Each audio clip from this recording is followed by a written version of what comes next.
Welcome to another episode of the Jampack Report today for April the 7th of 2021.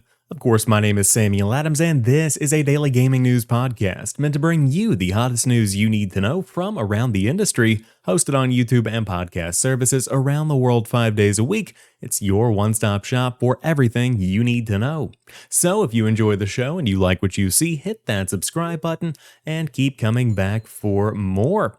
However, I have good news for you. If you were confused by last year's Summer Game Fest and all of the associated events that happened around it, this year it's going to be even worse because E3 is back. Game on, says the official press release from the Entertainment Software Association. Quote, "It's game on for E3 as the Entertainment Software Association officially unveils plans for a reimagined all-virtual E3 2021 that will engage video game fans everywhere. With early commitments from Nintendo, Xbox, Capcom, Konami, Ubisoft, Take-Two Interactive, Warner Bros. Games, Koch Media, and more to come, E3 2021 will take place June 12th through June 15th. Developers will be showcasing their latest news and games directly to fans around the world. The ESA will be working with media partners globally to help amplify and make this content available to everyone for free. Quote, "For more than 2 decades, E3 has been the premier venue to showcase the best that the video game industry has to offer while uniting the world through games," says Stanley Pierre-Louis, president and CEO of the ESA. "We are evolving this year's E3 into a more inclusive event, but we still look to excite fans with major reveals and insider opportunities that make this event the indispensable center stage for video games," end quote. While maintaining E3's long-standing position as a central destination for industry networking, where new partnerships and connections between video game publishers, developers, and media are made, the digital format for E3 2021 means that more people than ever can participate. The ESA looks forward to coming back together to celebrate E3 2022 in person. In the meantime, see you online this June. First and foremost, let's talk about these already signed-on partners: Nintendo, Xbox, Capcom, Konami, Ubisoft, Take-Two Interactive, Warner Bros. Games, and Koch Media. All very big names in the gaming industry. Specifically, Nintendo and Xbox are on board. That is a solid foundation to begin with. I did not think that E3 would have this much backing from the gaming industry, and of course, as GamesIndustry.biz here reports, you do have some notable absences, including Sony, Electronic Arts, Activision Blizzard, Sega, Bandai Namco, and Square Enix. These are big names that are missing, but there is still enough here to have some kind of event. Ubisoft is another one that I'm kind of shocked is on board because they also have their own kind of presentation style that they tend to go with. E3 2021 seems to be the transitional year that a lot of people were expecting. Now, the big question is, can the Entertainment Software Association actually navigate a transition and make E3 what they claim that it is, an indispensable pillar of the gaming industry? And I'm not entirely sure that they can. We'll see what happens. I will say, what I miss about E3 is having all of the news in one little week. Just condense everything down. There is so much hype around just a 3-day series of conferences that it just creates an atmosphere unlike any other. And of course, for me, as somebody who enjoys talking about this stuff on YouTube and on podcast, E3 is just a fantastic time to really dig into the core of gaming, get into what we love, talking about the new games. And so we will see what happens with this year's E3, but they are already talking about 2022 and returning in person. That's something I would love to cover personally. If I would be able to get some kind of press pass, would love to be able to go to an E3 because for me growing up, E3 was the pinnacle. That was the peak. That was what I looked forward to every summer. And so I hope to see the event continue, but I will echo what I've said in the past. I feel like E3 is just this archaic relic of the early 2000s where it was a necessity to market games. It was a necessity to market new consoles and to connect with consumers where they were and to engage with media partners to get these consoles, get these games, get this information out in front of those that would be potentially buying the games and the consoles and whatever else might come out. But now, with Twitter, with other forms of social media, there really isn't a need for this general announcement within the general public. I still think there is some kind of nostalgia factor at play here. I think there is a worth and a value for E3, but at the same time, they really have to define that and hone that in for this year's show. But in the meantime, you can look forward to Mass Effect Legendary Edition, and if you're looking forward to playing, there are some big announcements on the official Electronic Arts blog, where you can see more about the new advancements that are coming to the Legendary Edition, including combat tuning, additional gameplay improvements such as cover-based systems, squad-mate commands, boss fights and enemies that have been tweaked, ammo drops that have been rebalanced, a lot of deep dives here, and now, of course, the M35 is able to be controlled a little bit easier. There's a lot to dig into here, and I wanted to bring it to your attention because Mass Effect Legendary Edition is one of the worst kept secrets of 2020 and also one of the most anticipated games of the spring/early summer season in 2021. A lot of people love Mass Effect, and for a lot of people, including myself, this will be my first time diving in. I have never actually played a Mass Effect game all the way through. I've played a couple of chunks of Mass Effect 1, but I never could get into it, and so I think that maybe this time around I might pick up the Legendary Edition on the Series X and see what it can do.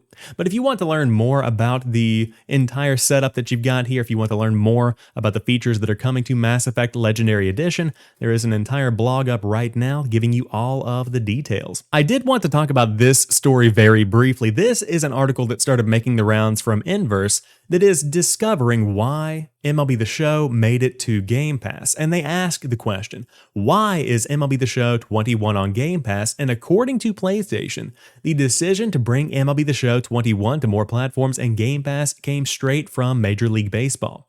They say, quote, as part of the goal for this year's game, MLB decided to bring the franchise to more players and baseball fans. The decision provides a unique opportunity to further establish MLB The Show as the premier brand for baseball video games, end quote, and that is, of course, coming from a PlayStation representative asked by Inverse. This is something that I wanted to comment on because that seems like the obvious answer to this question. Sony would never willingly put one of their biggest franchises on another platform. This whole Xbox situation is happening because Major League Baseball wanted to renegotiate that contract and they wanted to get that game on other platforms. And when it comes to Game Pass, that is absolutely a decision made by Major League Baseball itself. Let's not make any mistakes about that. This is one of the biggest stories of the year when it comes to the impact this is going to have on the industry, and I've seen a lot of people discussing the potential for other PlayStation games to make their way to Xbox and to make their way to Game Pass. That, in my opinion, will not happen. You won't see Spider-Man, you won't see God of War, you won't see Horizon Zero Dawn. None of that will be coming to Xbox because Sony values their AAA first-party IP. And the fact that this is happening is just because of MLB. I guarantee you, Jim Ryan does not like that this is happening whatsoever because now people don't have to buy a PlayStation to play their premier baseball experience. But it's interesting to see the behind the scenes. I talked about this briefly last week on Twitter, but the PlayStation version of MLB The Show 21 and the Xbox version are actually published by different companies. The first one on PlayStation is published by PlayStation, or Sony Interactive Entertainment, and then you have the Xbox version, which is published by the MLB. So that even adds another wrinkle to the fold there. An interesting situation they have over there on their hands. I'm personally glad that it's coming to Game Pass because it's a game that I would love to play. I'm a Game Pass subscriber, and I'm not going to spend $70 on a baseball game because I'm not that big of a baseball fan. But given the opportunity, I might take a couple swings, see what happens, see if it's a home run, if you will. But if you want to read the entire article, I'll have it linked down below on the YouTube channel. But cool stuff to see that people are digging into the details behind these big deals coming to Game Pass. But speaking of other games coming to Game Pass, there are even more on the way alongside MLB The Show 21. It's time to assemble your gaming team, be they friends you take down zombies with, family you play with, or just a squad you compare stats with. We have a fresh batch of games for you. Grab your keyboard, your controller, or your mobile device, and your hands for touch controls. Let's jump in. Grand Theft Auto 5 comes back to console, and it's also coming to the cloud on April the 8th. Zombie Army 4 Dead War comes to cloud, console, and PC on April the 8th. Disneyland Adventures comes to the cloud alongside Rush, a Disney Pixar adventure, which both drop on the 8th. NHL 21 comes to console through EA Play on April the 12th. Rain on Your Parade comes to cloud, console, and PC. This is an indie game that I have actually been provided a code for, so I'll be giving some thoughts on that episode of The Drop, which of course is a weekly show where I'll let you know the hottest games coming out each week. Subscribe for that, but it's dropping on April the 15th. Pathway is coming to PC, another indie game, on April the 15th. MLB The Show 21 on cloud and console comes on April the 20th, and of course now you can play over 50 cloud-enabled games with touch controls. Very cool stuff here. The newest additions are of course Sea of Thieves, you have Gears 5, you have Minecraft Dungeons, Slay the Spire, tons of big games that are able to be played with nothing more than your mobile device itself. And of course, you have a new Xbox Game Pass experience on console. Playing games with your friends just got easier with Xbox Game Pass on your console. Within the Game Pass, you'll see a new section that says Play with Friends when you have people on your friends list playing any of the games in Game Pass. Fantastic opportunity if you're looking to play some multiplayer experiences. Overall, very solid lineup. I will say, not sure what's going on with Rush and Disneyland here. This feels like just a straight-up Disney collaboration where they threw some of their low earners onto the cloud side of things just to see how they go. The big get here is Grand Theft Auto 5, not on console, although that is significant, but cloud. You will now be able to play Grand Theft Auto 5 on the go. On your phone, on an Android phone, you'll be able to stream Grand Theft Auto 5. Man, I'm glad I'm not in high school or college anymore because that would have become a problem. This month's lineup, though, very solid. Again, one of the biggest sports franchises ever making its way to Xbox and dropping on Game Pass day one. NHL 21 also making its way there. Zombie Army 4, and then you have Grand Theft Auto 5. Very, very, very big month. You'll love to see it. But if you do want to dive into Zombie Army 4 Dead War, you are going to be getting a next-gen update as well. This is all coming on April 6th on PlayStation and April the 8th on the Xbox Series X and S. But on PlayStation, you will get a 4K 60 FPS mode, reduced loading times, and DRS enabled, which means the resolution of the image can drop below the target to ensure a smooth FPS. Then, of course, on Xbox, things are a bit different. On the Series S, you will get 1080p at 60 FPS and reduced loading times, but on the Series X, things get a little bit beefier. It includes quality and performance modes, with quality having 4K 60 FPS or performance, which is 1080p at 120 Hz. Very smooth stuff there. On top of that, you do have reduced loading times and DRS enabled, which again fluctuates that image quality to keep the smooth FPS. It is important to note here, if you want that 120 Hz capability, you do have to have, number one, a monitor that supports it or a TV that supports it, and of course HDMI 2.1.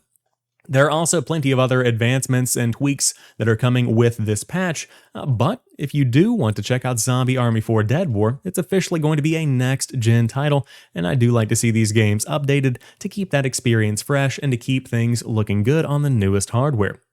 If none of that tickles your fancy and you're a Nintendo fan, Pac-Man 99 is on the way today. This is a stealth drop from Nintendo, which is similar to Tetris 99, but it's effectively Pac-Man Battle Royale, and I absolutely love this idea.